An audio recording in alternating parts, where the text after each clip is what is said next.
నమస్కారం గురుగారు. శ్రీమాత్రే నమః. శ్రీ గురుభ్యో నమః. గురుగారు, శ్రావణ మాసం అనగానే ప్రతి ఒక్కరం కూడా అమ్మవారి ఆరాధనలోనే మునిగిపోతుంటాం. కానీ శ్రావణ సోమవారాల్లో శివుడిని కూడా ఆరాధించవచ్చు. అంతే విశిష్టత, అమ్మవారిని పూజిస్తే ఎంత విశిష్టత, ఎంత ఫలితం ఉంటుందో ఆ మాసంలో శ్రావణ సోమవారం పూజ చేస్తే కూడా అంతే ఫలితం ఉంటుందని చెప్పి వింటున్నాం. నిజంగా అది నిజమే అంటారా? సోమవారం రోజు మనం శివయ్యని ఏ రకంగా ఆరాధించవచ్చు?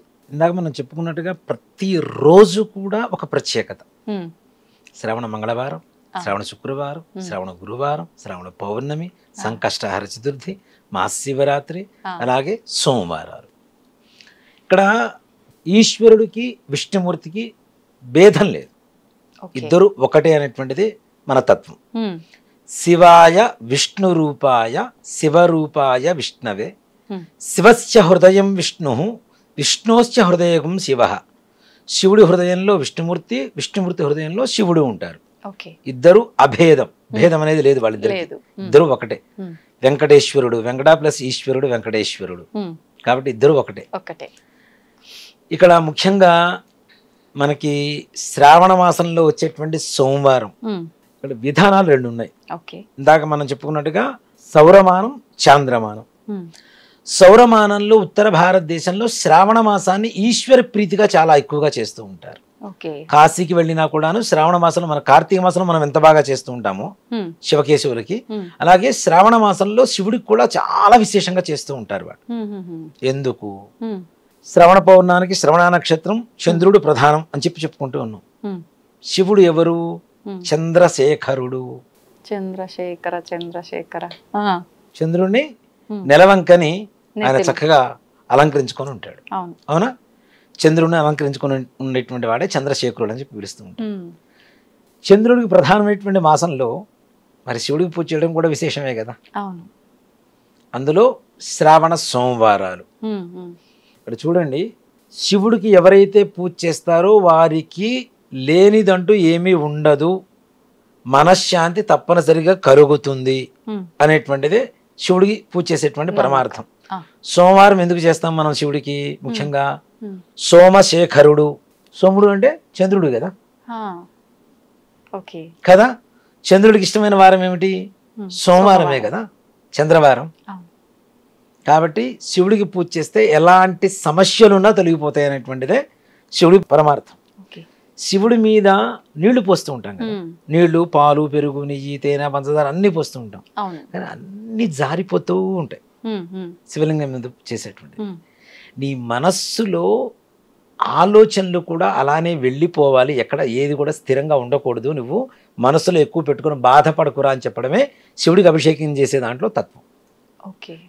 ఏవైతే జారిపోతూ ఉంటాయో ఆ లింగం మీద పోసినప్పుడు మొత్తం జారిపోతూ ఉంటాయి కదా, అలానే చెడు ఆలోచన మన మైండ్లోంచి అలా వెళ్ళిపోవాలి అంతే. అదే శివుడికి అభిషేకం చేసేటువంటి పరమార్థం కూడా.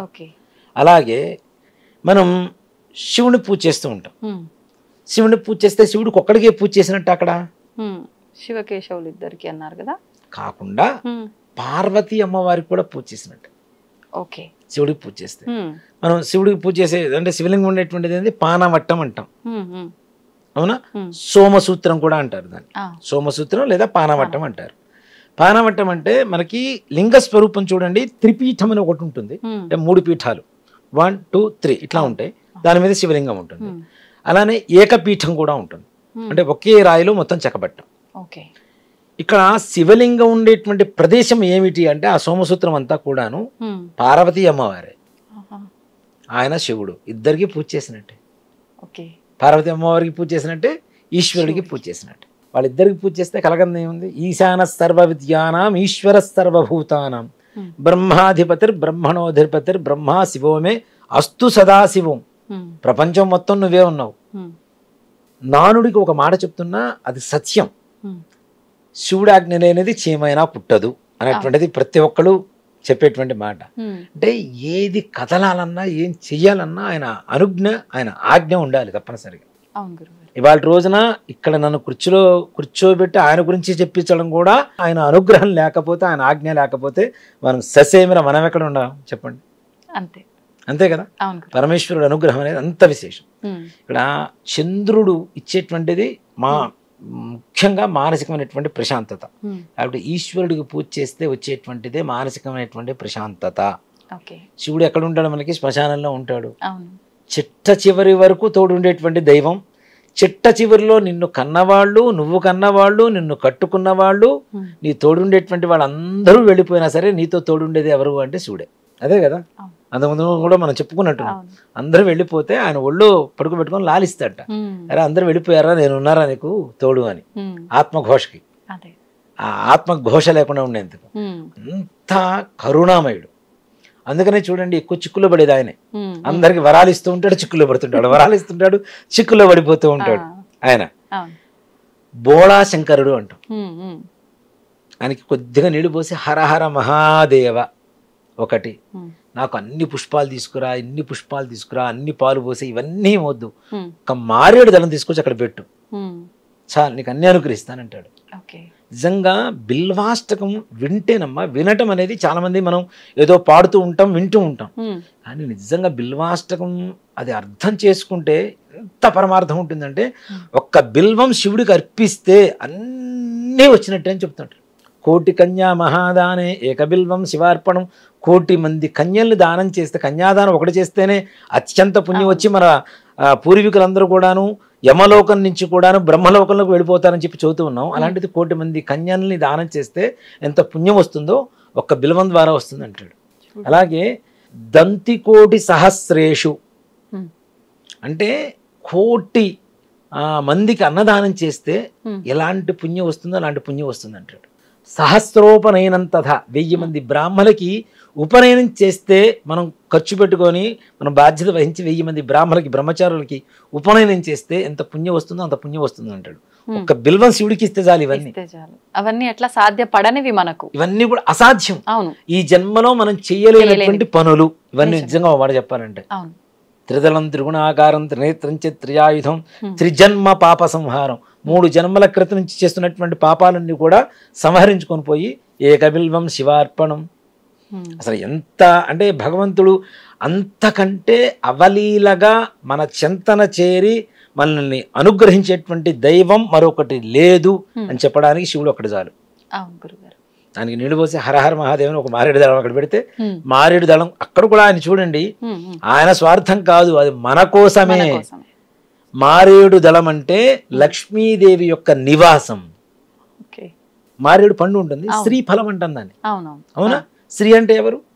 అమ్మవారు, లక్ష్మీదేవి కదా. అంటే అమ్మవారికి ఇష్టమైనటువంటి ద్రవ్యంతో నాకు పూజారా నీకు లక్ష్మిని ఇస్తాను, ఒక ఆకుజాలు రాని చెబుతున్నాడు ఆయన. అనే చెప్తున్నాడు. అంటే అంత భవ్యమైనటువంటి దివ్యమైనటువంటి అనుగ్రహాన్ని కలిగజేసేటువంటి ఆ పరమేశ్వరుని శ్రావణ సోమవారాలు 4 సోమవారాలు కూడాను, కార్తీక మాసంలో మనం ఎలా అయితే సోమవారాలు ఉపవాసం ఉంటూ శివుడికి పూజ చేసుకుంటామో, నక్తం అంటాం. నక్తము అంటే నక్షత్ర దర్శనం అయిన తర్వాత భోజనం చేయడాన్ని నక్తము అంటాం.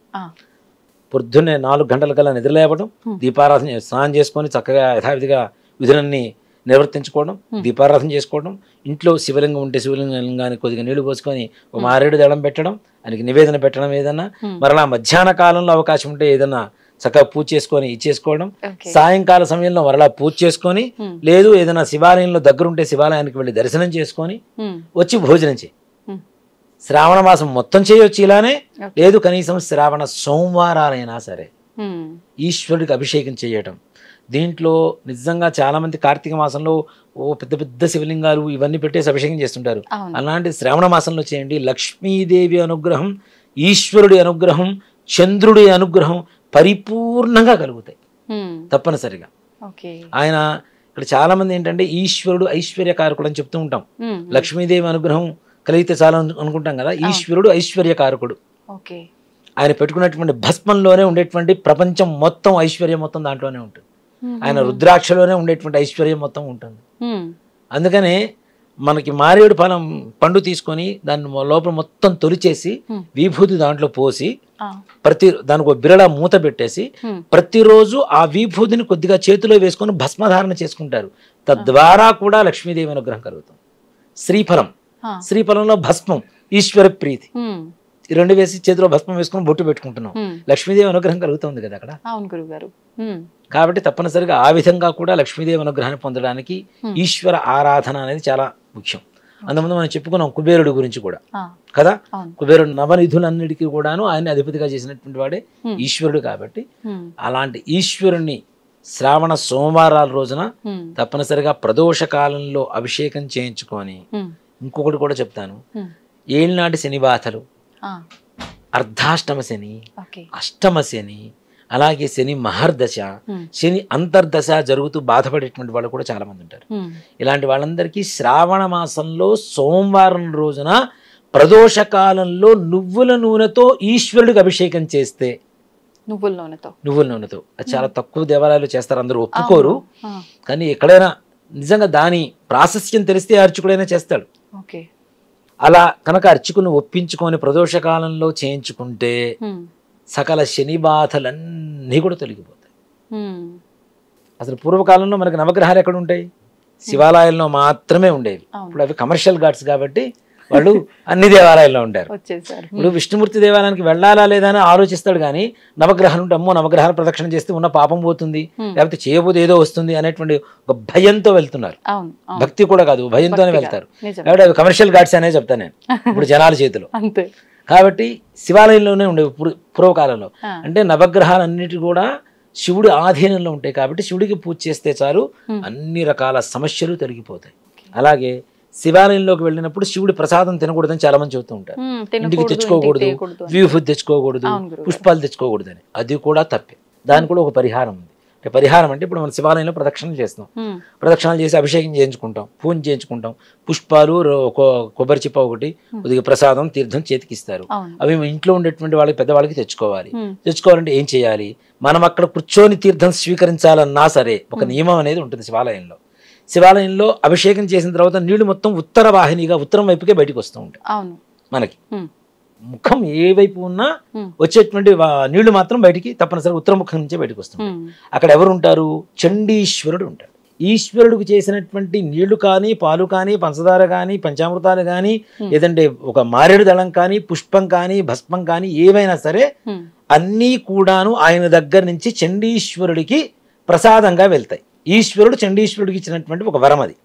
నా దగ్గర నుంచి వచ్చేది ప్రతి ఒక్కటి కూడా ఉత్తరం ద్వారా నీకు ప్రసాదంగా అందబడతాయి. ఇదే నీకు నివేదన, ఇదే నీకు ప్రసాదం, ఇదే నీకు ఆహారం అని చెప్పి ఈశ్వరుడు చండీశ్వరుడికి వరాన్ని ఇచ్చాడు. మరి ఆయనకి వరాన్ని ఇచ్చినప్పుడు ఆయన తీసుకోవాల్సింది మనం తీసుకుంటే కోపం వస్తుంది కదా చండీశ్వరుడు.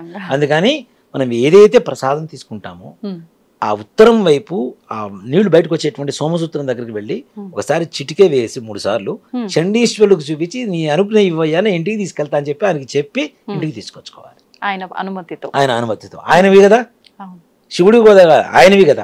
అందుకని ఆయనకు చూపించి మనం ఇంటికి తెచ్చుకోవచ్చు, చక్క తీర్థం ప్రసాదం తెచ్చుకోవచ్చు. ఈ విధంగా నువ్వులతో కూడా చేయండి. తప్పనిసరిగా ఉండేటువంటి సకల శని బాధలు, నవగ్రహ బాధలు తొలగిపోతాయి, సకలైశ్వర్య ప్రాప్తి కలుగుతుంది, ఈశ్వర అనుగ్రహం కలుగుతుంది. తప్పనిసరిగా పడుకుంటే ఈ శ్రావణ మాసంలో కనుక మనం చేయగలిగితే, నిజంగా నిష్టగా చేయగలిగితే, కార్తీక మాసం లాగా నక్తం తీసుకొని జీర్ణక్రియ ఉపయోగపడుతుంది. తొందర మంచిగా అరుగుదల, దానికి ఒక రెస్ట్ అనేది దొరుకుతుంది, మంచిగా అరుగుదల వస్తుంది. అలానే ఆరోగ్యవంతులుగా మారుతూ ఉంటాం మనం. అలాగే నక్షత్రాలు అంటే అక్కడ నక్షత్ర దర్శనం అని చెప్పి నక్తం చూస్తున్నాం, కానీ అక్కడ చంద్ర దర్శనం, చంద్రుడు కనబడాలి. అమావాస్య వెళ్ళిన మరుసటి రోజు ఏదైతే ఉంటుందో అది మాత్రం తప్పనిసరిగా 2 పూట్ల భోజనం చేయాలి. శ్రావణ మాసం అయిపోయిన మరుసటి రోజు పొద్దున్నే భాద్రపద శుద్ధ పాడ్యం వస్తుంది కదా, ఆ పాడ్యం రోజున మాత్రం 2 పూట్ల చక్కగా భోజనం చేయాలి. ఈ విధంగా చేయడం ద్వారా ఈశ్వర అనుగ్రహం కలుగుతుంది. తప్పనిసరిగా అనుకునేటువంటి సకల సంకల్పాలు నెరవేరుతాయి, సకల సంపదలు కలుగుతాయి. ఓకే, నేను క్వశ్చన్ ఒకటి తీసుకుంటే మీ దగ్గర నుంచి నాకు 2-3 రకాల ఆన్సర్లు వచ్చాయి గురుగారు. నిజంగా సంతోషం గురుగారు. శ్రీమాత్రే నమః. శ్రీ గురుభ్యో నమః.